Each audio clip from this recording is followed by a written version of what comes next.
Hello, everyone. Thank you so much for coming out to Sukanya Mani's artist talk today. I'm joined today with, we have two TMS students as well as Sukanya Mani. We have Lila and Lear. They both played a part in selecting Sukanya. Let me introduce myself really quick too. My name is Barr. I'm the Teen and Adult Programs Manager here at CAM. I worked pretty closely with the Teen Museum Studies group this year, and they did an amazing job. So it was a really cool opportunity to kind of witness what they did. And for those who aren't fully familiar with TMS, we basically, through an application process, teens come to the museum 3 days a week, and they learn the ins and outs of a museum, but they also get to curate and jury their own show at CAM, which becomes part of the overall season. So this Sukanya show is open and tangent with the rest of the exhibits here. And they basically kind of take full ownership of the whole process. So they go through, they had a view, I think, through 40 or 50 local artists that had applied, all like contemporary established artists. And they developed their own jurying process. And that was really cool to kind of watch how they did that. And I think initially I had like, oh yeah, we'll do this step, then we'll do that. And they started just taking it on themselves. They started creating these new techniques for jurying, where they would split artists into groups of two and like comparing ideas.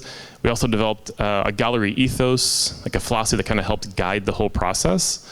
So they did an amazing job.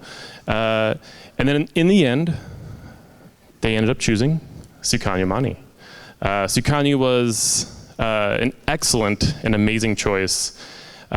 She worked really closely with the students and kind of worked with them to kind of figure out the layout. So she brought a lot of her work on site, created this awesome hands-on experience for the students that ended up being an amazing process. So I couldn't have asked for anyone better to have as the first artist for my first experience doing Teen Museum Studies.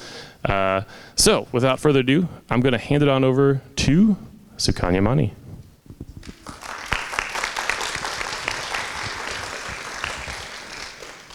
Thank you so much, Brandon. Thank you everybody for being here today. Such an honor to be here in front of all of you. Thank you for allowing me to bring this work and this topic for you to see. So for this artist talk, I thought that I could briefly take you through my artistic process. So this is going to be a quick, just a guide of how this artwork developed. So I remember the exact date and time that this occurred. So this was a couple of 2 or 3 weeks into the pandemic, about the time that we all realized that this is not a 1 week, 2 week thing. This is just going to be longer, and it's affecting every single person in the globe. And it was a very overwhelming emotional state that I was in. I remember sitting down, just tears running down my face, being very agitated, very scared for what is this? What is going on to everybody? But in moments like that, what I do is I try to calm myself by grounding myself and saying, okay, what am I grateful for?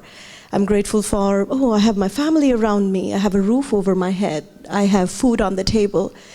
And so that's what I told myself at that minute to calm down. Immediately the next day, I was reading a news article, just going through something on my laptop, clicked on a news article, and it talked about people living within domestic abuse situations. And something clicked. And that bubble that made me feel safe is the same bubble that's imprisoning people to live with their abuser during this situation. And that just made me think about domestic abuse in a very different way. And from that moment on, I have been researching, trying to understand, getting interviews with people, and collecting information, which has now resulted in this art exhibit. So I'm just going to go over the process of how the artwork is made.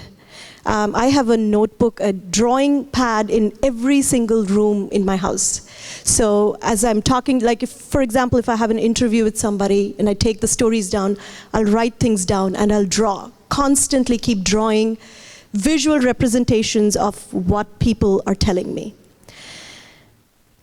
And then comes the process of the art making.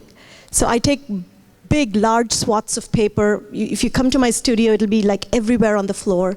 And then I take ink and sponge and just kind of start rubbing color into the paper to create texture. And once it's dry is when the paper cutting starts. So there's a lot of intricate paper cuts that go into it. In the past, when I've worked with paper, I've worked with the physical properties of paper, how I use light and shadow within the paper, and how it expands in its space. So those are the things I was thinking of. But for this exhibit, I have included text, and text from brochures that are given out to people living within domestic violence situations, highlighting specifically immigrant and refugee individuals. This is an example of a work which was born out of a data point. It can take up to 7 different kinds of abuses before a person decides to leave the relationship. It can be emotional abuse or physical, verbal.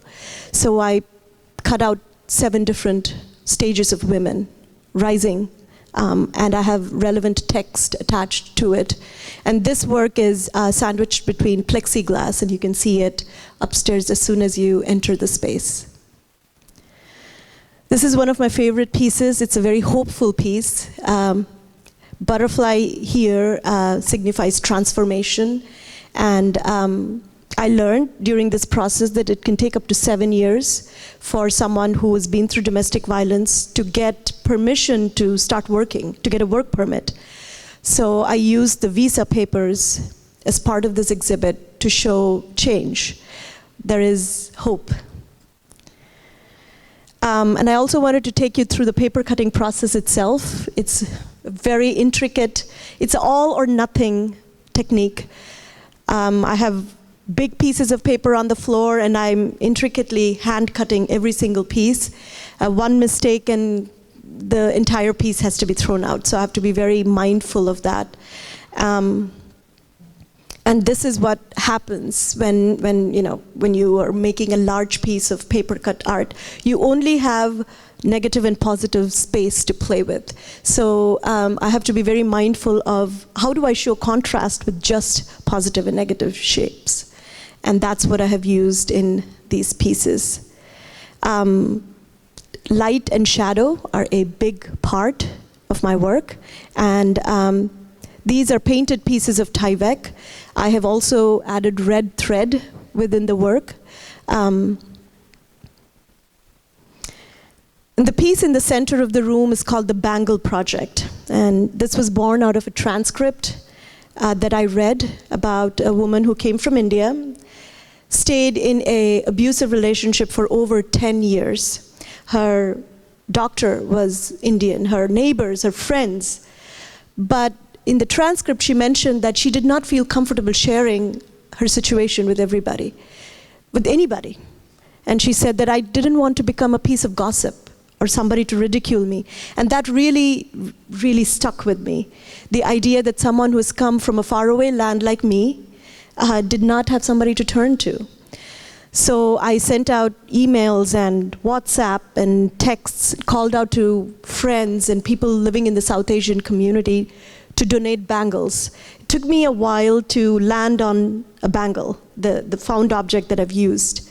But every single person who donated the bangle, I had a conversation with them, and the idea was to use these bangles in an installation form, but it is a physical representation of a trusted space. Let's all come together and create a space that people, individuals, feel comfortable sharing where they are at, without fear of judgment. So this piece is a physical representation of trust. So these are some of the pieces. I hope I'm on time for everybody to start the questions. So this is me. Thank you.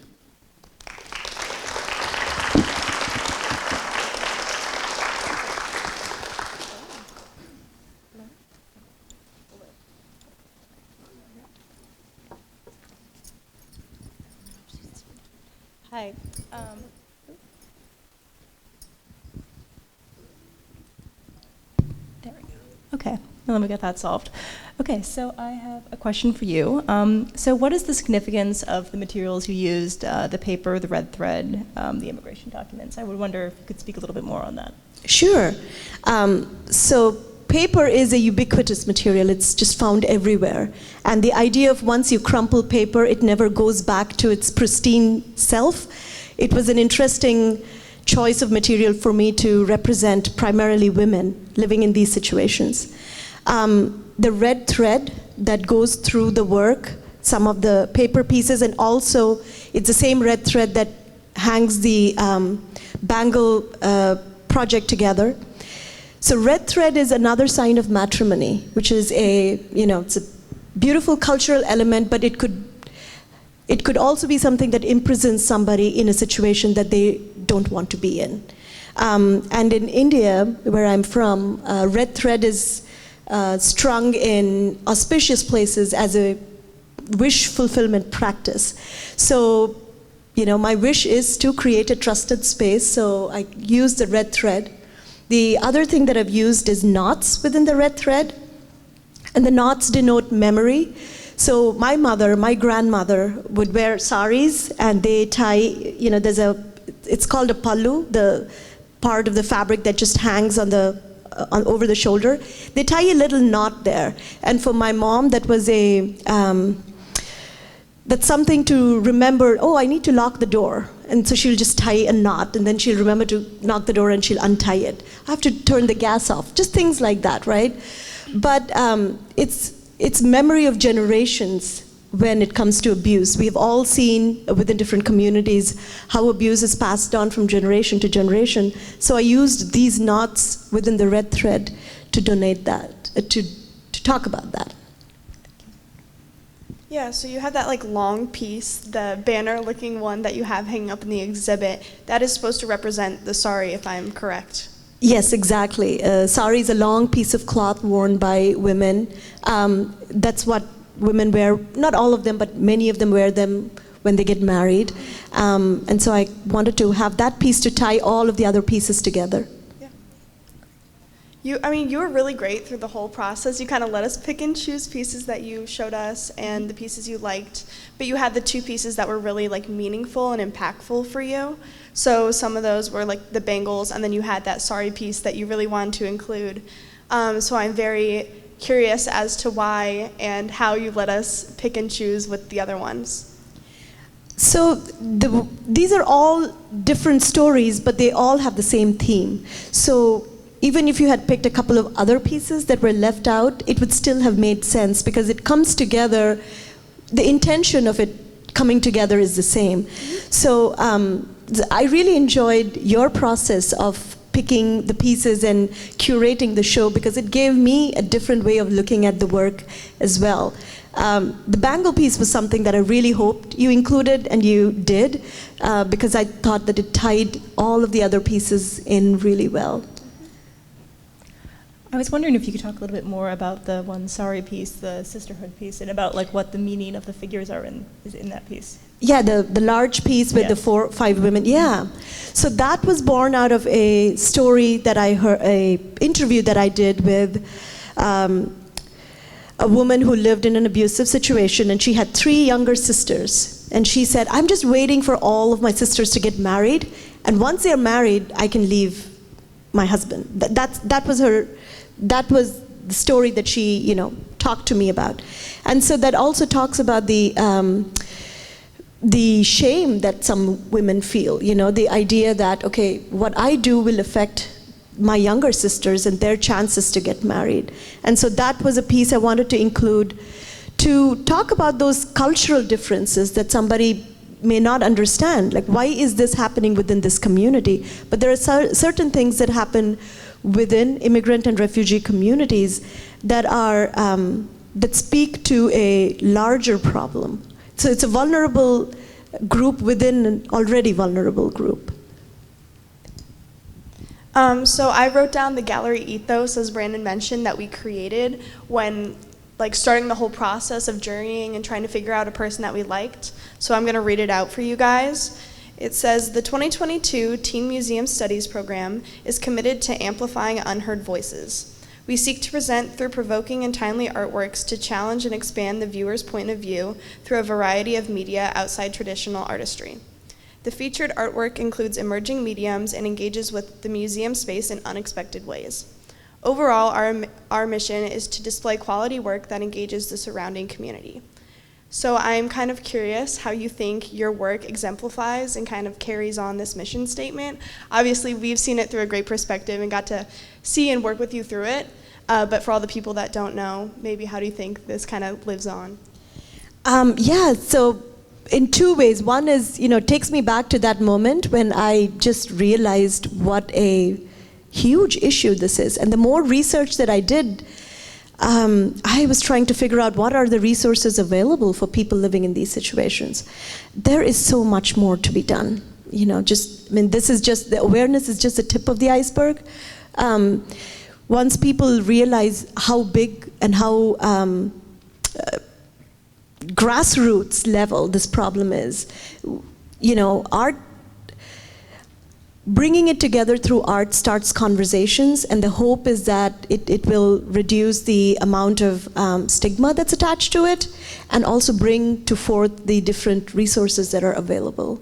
So it is an underrepresented community, and I'm so honored that it is in front of a general audience. It's not in front of specific people, who are already working within these communities. So that's what CAM has done and the teen program has done for this particular awareness program. Yeah, absolutely. Yeah, one of the reasons why we originally chose this piece is because you had this aspect of your work about social change, and that people could see the artwork and then go out and use resources given that were presented in the gallery guide and other places to actually support domestic violence, not support domestic violence, but stop and help prevent domestic violence. So I was wondering if you could speak a little bit more about some of the action steps that people can take in order to help spread awareness and also help the survivors of domestic abuse. Yeah, thank you. That was a big part of it. Awareness building is about bringing out specific information, right? So on my website, I have put together 3 specific areas. And again, this was over years of research and talking to people who work within these fields. One is about how do you get help? If you want to get help, or if you think somebody that you know needs to get help, where do you go? And so I have a list of website links there. The second part of it is how can a viewer, somebody who sees the work and is taken by it, what can I do? How can you volunteer with an organization that supports survivors and victims of domestic violence and the people who work within that community?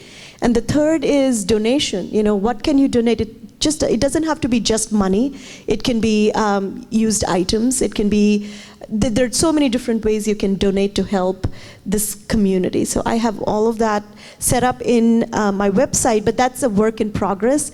As and when I'm learning, I'm just adding those things to the website. And that is one of the first things that we can do to, just what is it that I can give and what is available that can, that fits my criteria. I remember when we were going through the jurying process and going through this all, we remember coming across yours and your topic, and we were like, this is very heavy, very serious. And so it was one of the projects that we saw that was kind of striking to all of us. And so it's crazy to see how it's come so far now. But just at the time, I think it was very heavy. We didn't want to get into it a whole lot. But seeing how you could shed light on it and show all the resources and go through the process, I think has been really amazing for us as the Teen Museum Studies program, but also great for you to show to everybody else here at CAM and the community. Thank you. It's a struggle to take a heavy topic, but to keep the work light, literally light, with paper, light and shadow. So if not anything, somebody can see the work and say, well, this artist spent a lot of time on it. So just come in and kind of look at the work and then read, oh, okay, so this is what it's about. So that's another way of kind of getting the attention and grabbing the attention. And I'm very aware of how heavy the topic is, which is why I went with the lightest of materials. Yeah, I do find it truly incredible how you're able to show this very dark subject in a very light and hopeful way. And one of the things that just stands out to me about your art is how you manage to present something that's generally such full of sorrow and such full of pain, and then you show it in a hopeful way and say, no, it does get better. And the way that the art is actually floating in the air, I really feel like is a great semblance of that, at least for me. I just love how it's able to kind of make you feel like you're floating in the air, and I feel like that's a feeling of being free. Thank you so much. And I have to go back to all these people who inspired me, were the people who shared their stories with me. And the common thread between all of them was use my story so people can see it and get from it, get the hope. Like you said, like where was I and now where I am. So for them to kind of see how much the journey can change and that hope. And so that's a big part of the work. And thank you for saying that. So working with the Teen Museum Studies for your exhibition relating to domestic violence, where do you think there's possible growth for youth here in America and to spread awareness in these experiences? That's such an important part of what we're doing here is big part of the work is reaching out to younger people, middle school, high school, college going students, because they are the thought leaders of tomorrow. So what am I doing here? I'm just bringing these stories out. That's all that I'm doing. But my hope is for people to see this, be aware of this, and then everybody comes up with some small solution, right? Like a small problem-solving solution that kind of comes together and gives back and helps people living within these situations. And education, along with these problem-solving skills, can hopefully, I'm going to dream big, it's going to eradicate domestic violence. But that can only come from, the thought leaders of tomorrow, and that's the hope. Yeah. And I was wondering if you could speak about how your worldview and your various identities have influenced your art and your art-making techniques, and how that incorporates, and you can maybe see that in your artwork a little bit more. So would you mind speaking a little bit more about that? Sure. So I'm an immigrant. I was born in India, and I came to the United States in 1998.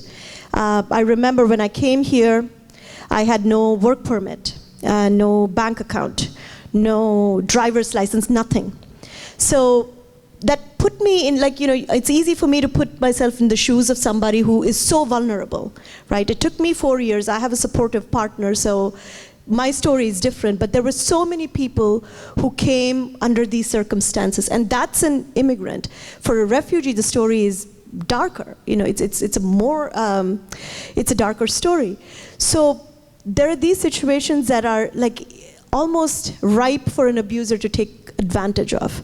And the other thing that I wanted to bring through this art installation is those cultural divides, like the sister, the story about the sisters getting married, for example. The idea of not being able to talk to people of your own community sometimes, or feeling isolated. You're geographically isolated, you're financially dependent, so it's a very difficult situation to be in. And I've been in the, being financially dependent, that situation, so I kind of put myself in shoes of people who have been in, within these situations, but in a much horrific manner. And that's kind of how this entire work was born. Awesome. Thank you. What specifically stood out to you when choosing to publish your works with CAM? Because you're targeting domestic violence, and it is a very heavy topic, but it is sort of in relation to CAM's mission statement.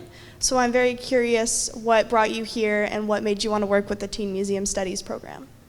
So so there are two different aspects to that. One is being selected by the teens was the best part, because again, like I said, I wanted the youth to be involved with this process.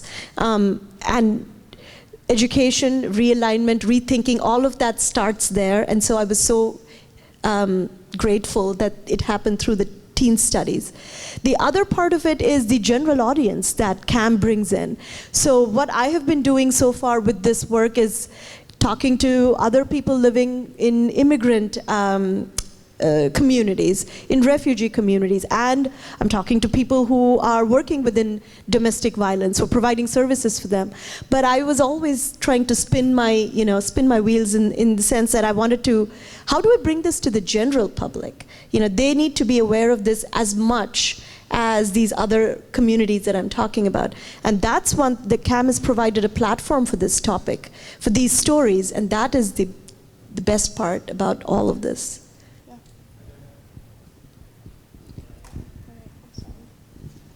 Do we want to open this up to general body questions? Anyone? So if you have a question about this Irish talk, feel free to raise your hand and we will be by to answer the question.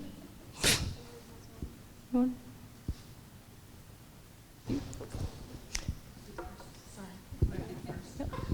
Hi, thank you to all of you. Really appreciate the work and how you presented it upstairs and done the artist talk here today. I have a question about the cutting process and doing it by hand versus technology that's out there with cutting tools or CNC machines that could cut it for you, and walking that line of working on such an important project and then getting to the end and oops, you have to start it over again. It's a fine line, and I'm curious to hear your thoughts on that. Thank you. Thank you. So I'm a self-taught artist, so every single thing is taught by just reading books and trying to figure things out myself.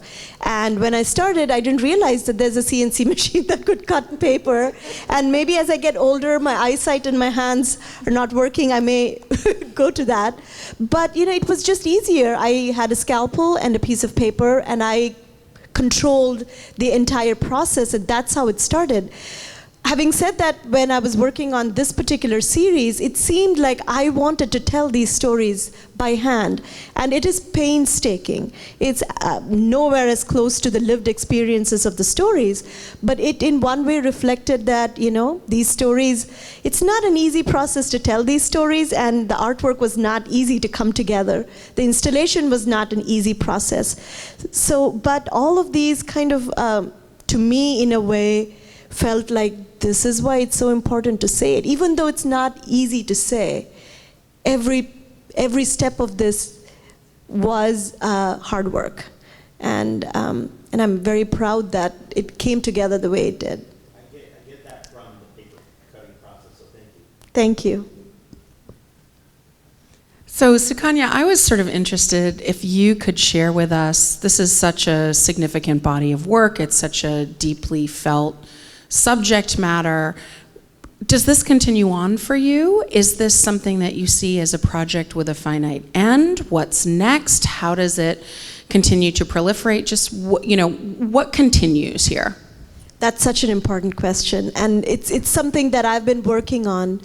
The idea is to take local stories and tell it to the people living in that community. So my hope is that I can go to different cities nationally, talk to the people living there within the communities.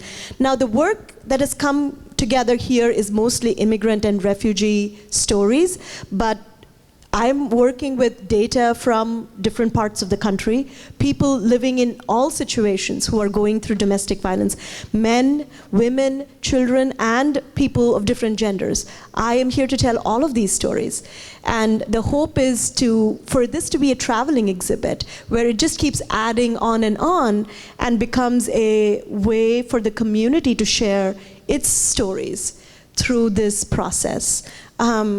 And it could, I am open to telling the story whoever and wherever they want to hear it. So the idea is for it to keep moving and growing, and the awareness to spread as we do that.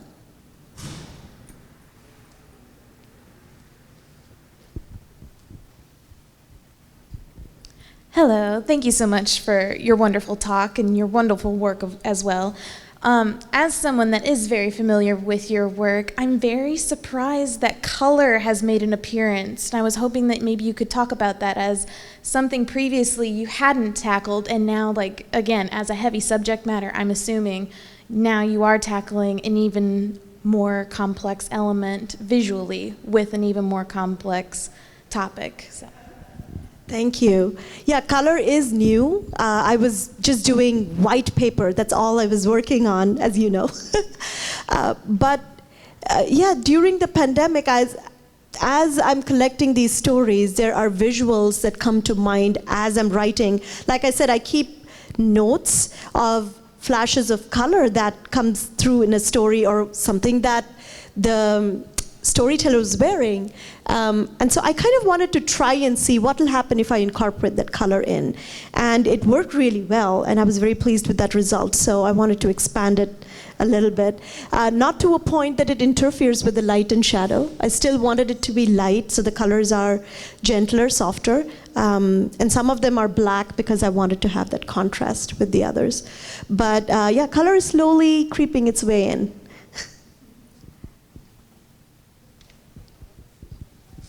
So you mentioned that you did interviews with survivors of domestic violence. So I was wondering, as you're working on this project, if you guys collaborated on the final form in any way.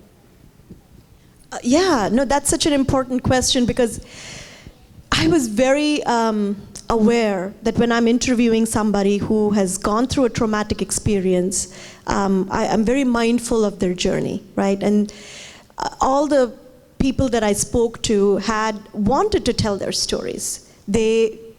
Most of them had moved on from that experience almost. I won't say completely moved on, but they were at a place in their life that they could look back and say, okay, I want to talk about this because I think it would help someone else. But with every single story, I took moments of time, and I was very clear to tell them that this is, none of your privacy is going to be invaded. And I did talk to them about, can I use this particular part of your story? To illustrate an example, most South Asians, we don't wear shoes inside our home, right? We are barefoot. And then one of the stories that was told to me by a survivor was she was inside her home without her shoes, and her abuser asked her to get into the car, drove, this is in St. Louis, took her to a highway, dropped her off, and this was in the middle of a snowstorm. So she walked barefoot in the snow, and one of the acrylic pieces has just that instance of footprints in the snow. So when I hear a story like that, again, there's a lot of, from my end, there's a lot of writing and drawing to kind of visualize which part of that story do I use and how do I use it efficiently, abstractly, and with like showing the minimum number of things, but also having the maximum impact. But then I do reach out and I say, this is what I'm thinking, are you okay with this? But I could do multiple versions of that. Like there could be different kinds of footprints on the snow or different elements to that. But I do reach out and I say, is this okay for me to use this as part of the story?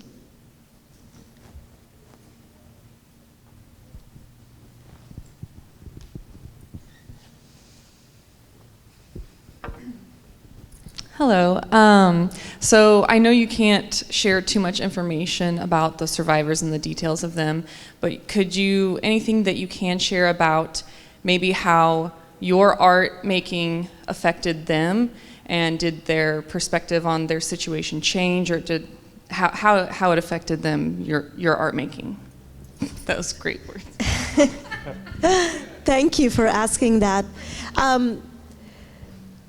As far as I know, it's like I said, most of the people that have shared, people who have shared their stories with me have moved to a point in their lives but they are more comfortable with where they are financially. So I don't know if the art making has had a specific difference in their life situation, but I did hear back that they are glad that somebody from their community is looking into this. And they said that we feel heard. That was something that came up. So the hope is, again, to grow the awareness to a point where it is, more of these stories are heard and there is a positive change because of the stories that are being told. So I have not yet heard about a specific instance, but the hope is that, if not anything, the resources help,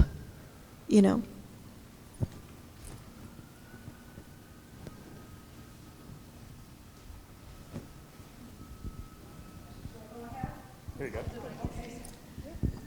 I just had a question about, because you went on a little bit about the color red, and I'm not sure, for some reason, I think of red in the Indian community as being associated with weddings.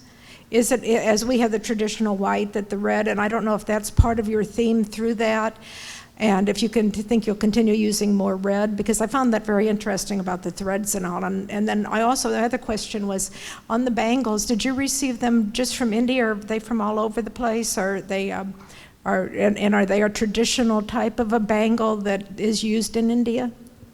Yeah, the color red is, I'll answer your first question first. The color red, you're absolutely right, is tied directly to matrimony. So in many communities within the Indian subcontinent, brides wear red saris, and that denotes fertility, marriage, family, and all of that.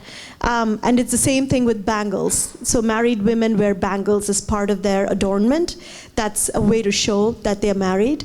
But it's such a that there is a beautiful meaning and there's a beautiful historical significance to it. But what I wanted to talk about in this work was some of that can be used as a way to trap a person.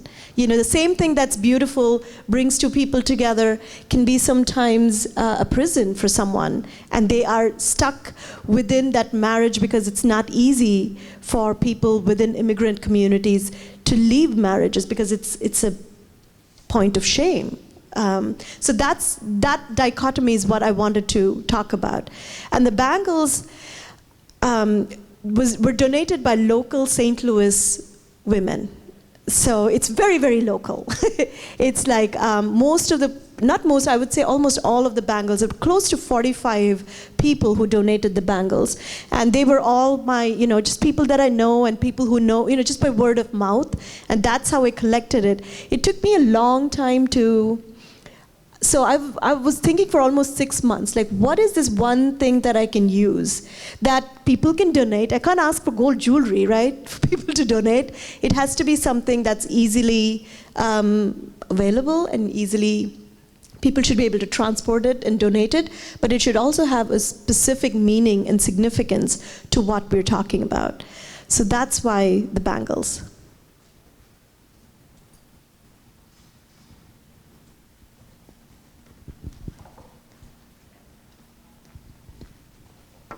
Thank you to all three of you for being here today, but also for Sukanya for entrusting your work to be in the museum, and to Lila and Lear for facilitating today, being part of the team museum studies that got us to this point.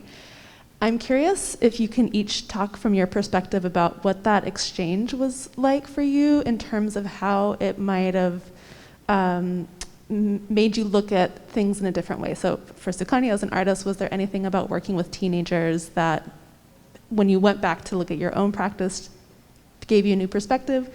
And Lear and Lila, if there's anything as rising practitioners of art in some form or another, or art workers in some way or another, just lovers of art, did working with Sukanya change your perspective at all?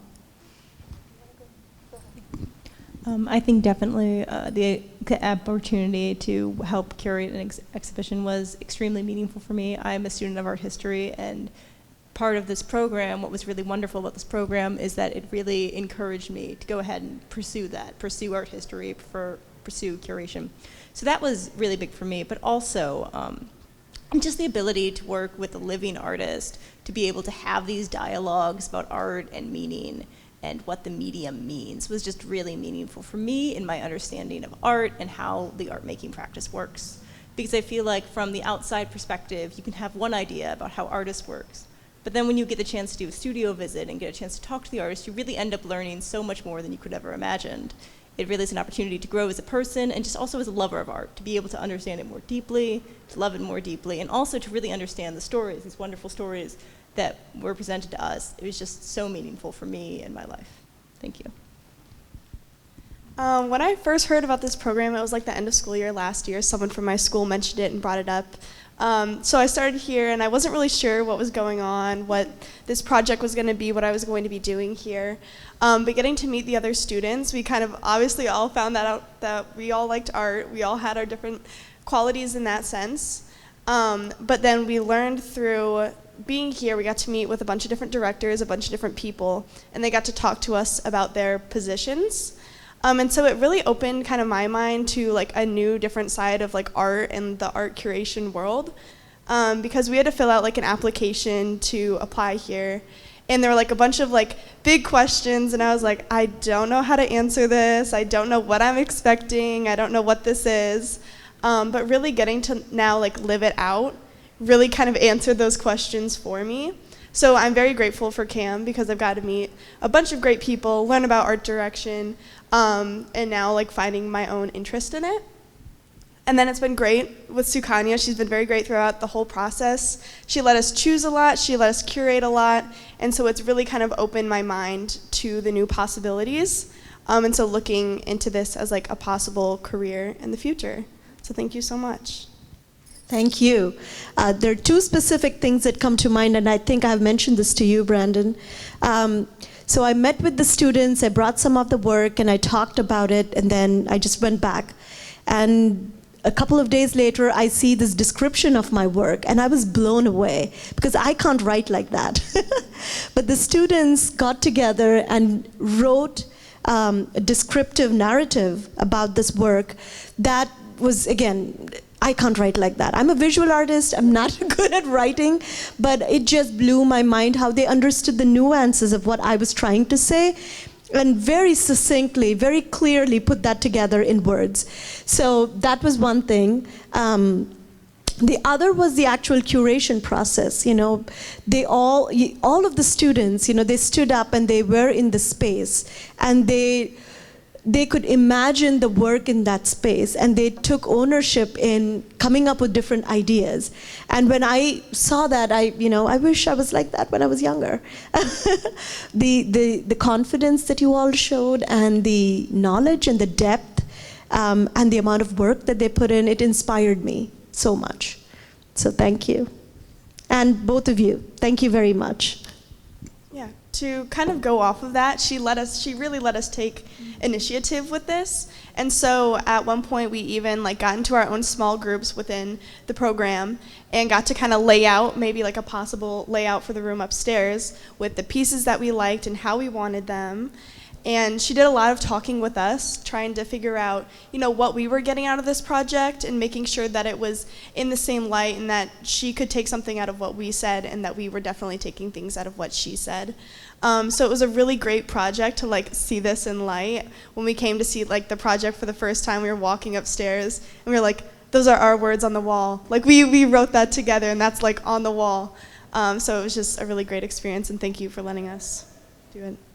Yeah, no, definitely the process of being able to collaborate was so interesting. And everyone in the program was really great. Like, I couldn't have done this without all of you. And it was really just a wonderful opportunity to work in a group of 9 people, which is a lot, but we really agreed on a lot of things, and we were just able to really work together, and it was a give and take with a lot of this, and we would just have open conversations. That's one thing I really loved about the program, is this gave us great opportunity to grow, to work together, and really to learn how to collaborate with other people, and also to have a great chance to collaborate with a living artist, which I thought was wonderful. Awesome. Thank you. Any more questions that anyone might have? If not, all right. Well, I wanted to thank you all again. A lot of things going out right now, but just kind of echoing what you all were saying and what you were saying, Sukanya, about the way the students wrote the description out. That I was the same. I was like, wait, what? Is this? Hold on. No, you guys didn't. You just didn't just write that. And yeah, it made my job easy, but it also like seeing that happen and your skill level.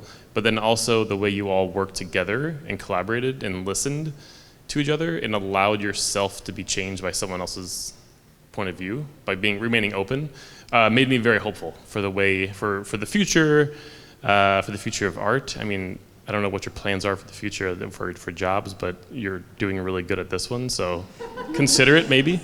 So thank you all so much, and all the students, Team Museum Studies, and thank you so much to Sukanya Mani for making this experience amazing for me, and as well as all the students and everyone here at CAM. So thank you.